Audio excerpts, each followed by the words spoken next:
A passagem de hoje é Marcos 6, versículos 7 a 13. Vamos ler juntos.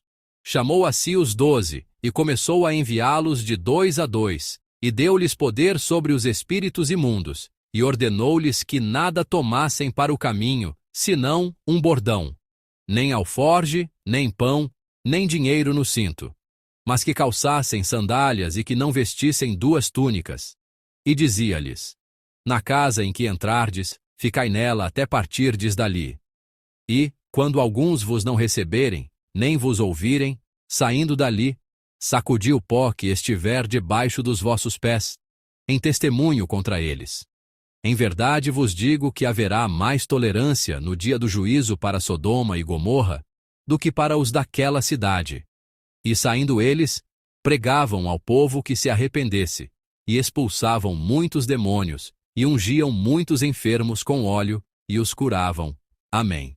A passagem de hoje é sobre o evento da viagem missionária, em que Jesus, depois de deixar Nazaré, viajava pela Galiléia pregando o evangelho do reino de Deus e, quando chegou a hora, enviou seus 12 discípulos. Até então, os discípulos tinham ouvido as palavras de Jesus e recebido seus ensinamentos ao seu lado, e haviam testemunhado de perto os milagres e curas surpreendentes que ele realizava. Os discípulos eram pessoas que estavam sempre ao lado de Jesus. A razão pela qual Jesus os chamou e os manteve perto de si foi para treiná-los. Ele desejava que, através dos discípulos treinados e amadurecidos, a obra do reino de Deus que ele estava realizando continuasse e se expandisse ainda mais. Por isso, Jesus ensinava e nutria seus discípulos de perto. Então, quando Jesus viu que eles haviam crescido o suficiente, ele os enviou para a prática. Porque é na prática que se pode crescer mais. É assim que começa a passagem de hoje. Vamos ler juntos o versículo 7 da passagem de hoje. Chamou a si os 12, e começou a enviá-los de 2 a 2, e deu-lhes poder sobre os espíritos imundos. Amém. Jesus não envia os discípulos sozinhos. Ele os envia em duplas. Aqui, percebemos mais uma vez o quão importante é a comunidade para cumprir a missão de um discípulo, a missão de um cristão. Há um conhecido provérbio africano que diz: se você quer ir rápido, vá sozinho. Se quer ir longe, vá acompanhado. Este provérbio captura muito bem o princípio do reino de Deus. Da mesma forma, Deus não nos deixou caminhar sozinhos no caminho da fé, mas nos reuniu em uma comunidade chamada Igreja. Há uma razão clara para isso. Desde o início, Jesus nos fez caminhar no caminho da fé através desta comunidade, a Igreja. A razão é que viver como luz em um mundo de trevas, viver com os valores do reino de Deus sem seguir as correntes do mundo, viver como uma pessoa do Evangelho em um mundo que se sente desconfortável com o Evangelho, tudo isso faz com que percamos rapidamente as forças quando estamos sozinhos. Mas quando, dentro da comunidade da Igreja, nos encorajamos mutuamente com amor e oração, dizendo: você não está caminhando sozinho, e caminhamos de mãos dadas como um só corpo em Jesus Cristo, podemos completar este caminho da fé até o fim. Às vezes, quando alguém cai, nós o levantamos, e quando alguém está em dificuldades, nós o reerguemos com amor e encorajamento, caminhando juntos neste caminho da fé. Portanto, como é preciso estar junto e não sozinho para percorrer este caminho estreito da fé até o fim, Jesus não enviou os discípulos sozinhos para realizar a obra do Evangelho, mas os enviou em duplas, como uma comunidade. Em seguida, Jesus também lhes fala sobre o que deveriam levar. Vamos ler juntos os versículos 8 e 9. E ordenou-lhes que nada tomassem para o caminho, senão um bordão, nem alforge, nem pão, nem dinheiro no cinto, mas que calçassem sandálias e que não vestissem 2 túnicas. Amém. Ao meditar nesta passagem, imaginei qual teria sido a expressão dos discípulos quando Jesus disse isso. Certamente, penso que seus olhos devem ter se arregalado e eles devem ter pensado: o quê? Nós, na verdade, Mesmo que façamos uma viagem curta, arrumamos várias coisas em uma mala, não é? Mas Jesus está dizendo aos discípulos que estão partindo para uma viagem missionária de duração desconhecida, para não levarem nada além de um cajado. Ele lhes diz para irem apenas com a roupa do corpo, sem levar dinheiro nem comida.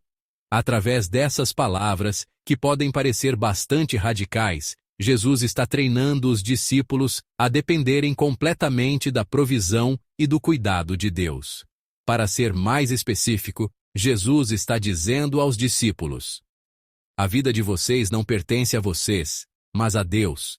Portanto, Deus se responsabiliza por ela. Vocês precisam ser capazes de experimentar essa verdade em suas vidas. Ele os está ensinando a partir acreditando nesta verdade. Não é você quem se responsabiliza por sua vida. Você pertence a Deus, então Deus se responsabiliza por sua vida. Isso porque há, sem dúvida, uma graça e um poder de Deus que só podem ser experimentados através da obediência. Há um hino gospel bem conhecido chamado A Relva Murcha. É um hino que começa com a letra A relva murcha e as flores caem, mas a palavra do nosso Deus permanece para sempre. Na letra deste hino, há uma parte com a qual eu realmente me identifico. É a parte que diz: aquele que pratica a palavra do Senhor verá o seu poder.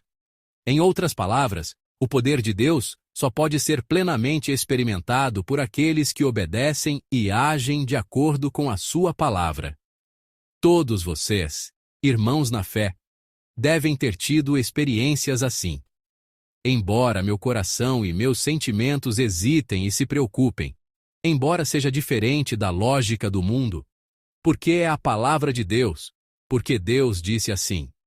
Quando obedecemos de olhos fechados e com fé, nós, cristãos, vivemos experimentando o poder de Deus e a graça de Deus que operam em nosso coração e em nossa vida. Há uma graça e um poder de Deus que só podemos experimentar quando obedecemos à palavra. É isso que Jesus está dizendo agora. Ele está dizendo que o discípulo que vive dependendo completamente de Deus, verdadeiramente, experimentará o cuidado e a provisão de Deus Pai. Portanto, através da passagem de hoje, Jesus nos pergunta claramente: você vive confiando em sua própria força e habilidade, ou vive confiando sinceramente em Deus Pai?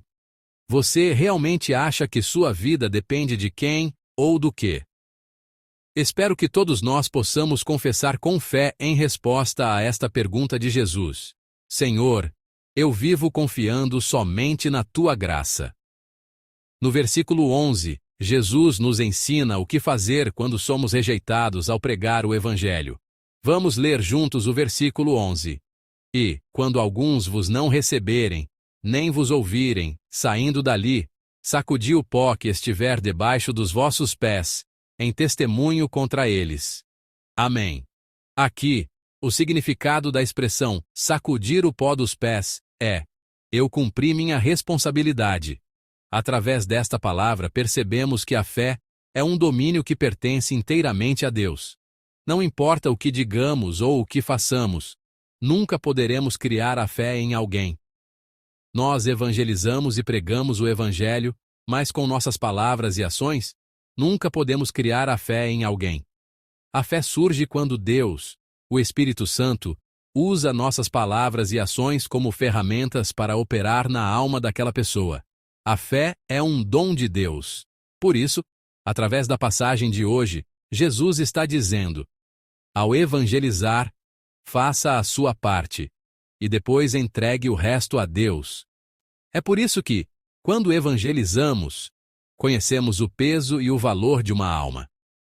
Quando pensamos que Jesus, o Filho de Deus, morreu por uma única alma, percebemos que não existe alma sem valor no mundo.